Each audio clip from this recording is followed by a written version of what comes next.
Kindiki, mtu kama Kindiki ni professor, sio? Yeye anafaa tolewe pale, awekwe ile education ama awekwe hii mambo ya nini? Hii mambo ya ile education ama no, si attorney general.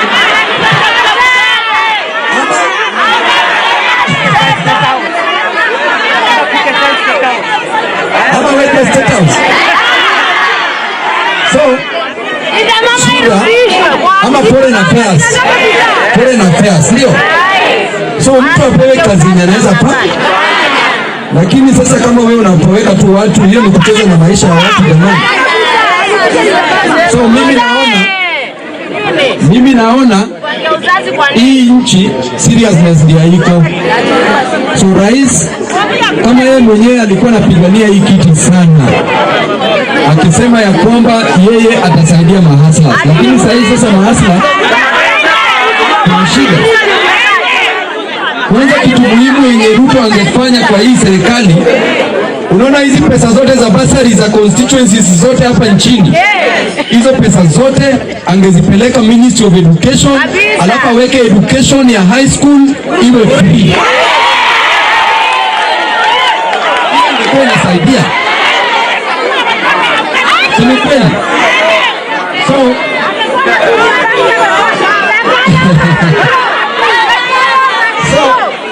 shida ni kufikiria ndio inakuwa ni kazi ngumu.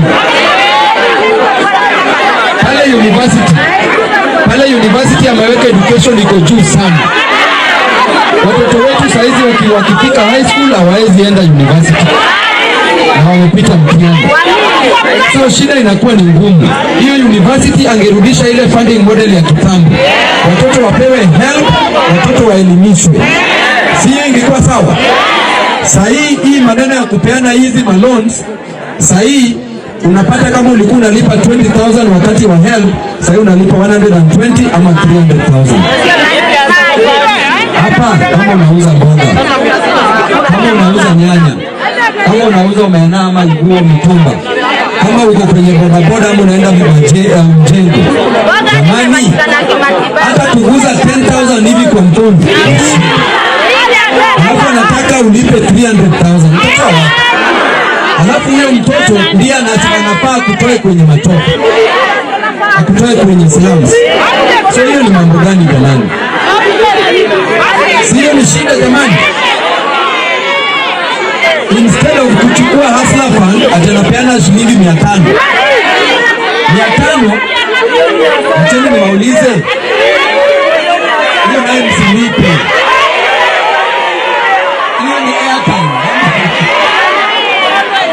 Mteni niwaulize, ukipewa 500 ama 1,000, unataka uuze mayai, kwanza ununue mayai crate moja, kisha ununue jiko, kisha ununue makaa, kisha ununue kiberiti, kisha ununue kachumbari, kisha ununue maji, kisha ununue ile ndoo ya kuibeba. Jamani, 500 itatosha? Sasa hiyo ni kazi gani Ruto anatufanyia? Hata kama ni kuchoma mahindi, ukinunua hizo vitu zote, si haiwezi tosha? Mama warembo mne, vijana ra, wazee tibi, wazee kelala, majenziria,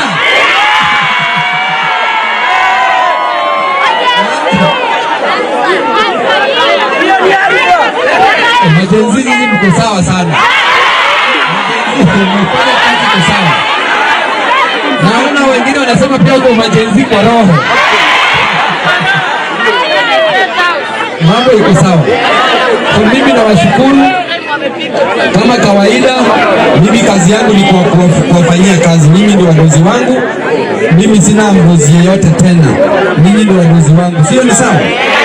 Mimi nitawafuata popote nitapoenda. Mimi nitaenda na nyinyi. Na mimi popote nitaenda, mimi nitaenda na nyinyi. Kwa sababu hii ndio nyumba yangu. Anasema babu the sixth. Lakini Ruto nikienda na election kutorosha shughuli. Wakati wanaamini tutashinda huko. Sawa kabisa. Huko tukienda naye. Asubuhi mapema.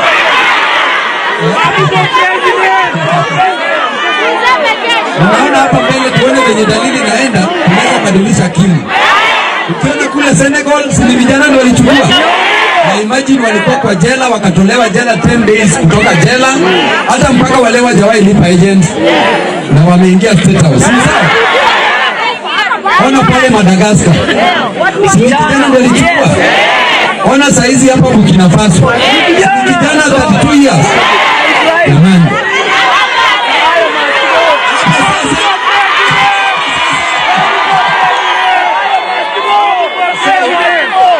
Hii kitu tunaweza kufanya nchi ni rahisi sana. Ni kuweka tu wale ambao wanaweza fanya kazi katika kila county. Unahakikisha unajenga industry. Unaandika, unatengeneza industry ambayo inaweza kupatia watu kazi. Si hiyo itakuwa sawa? Pale nyumbani ukulima unaweka inakuwa juu. Unapenda fertilizer ile real zero ile. Hawa mama wetu kama ni hapa town unahakikisha wanapewa pesa ya kufanya biashara. Sio itakuwa ni sawa? Vijana wetu wanapewa loans kufanya biashara. Ni rahisi sana kumanage nchi. Sawa sawa? Huyu wa county naye huyu na tabata kuna haja kuongea juu yake. Huyo ni mrembo. Yeye urembo tu ndiye anaona akiwa mrembo mambo iko sawa. Sasa jamani, hata wamama jamani na compete na nyinyi kwa urembo. So, wacheni nianze hii kazi, msikae sana ili muende kazi zingine. Watu wa constituency office wanawatambua. Tuko na chairlady hapa night meza. Chairlady wa constituency yako hapa.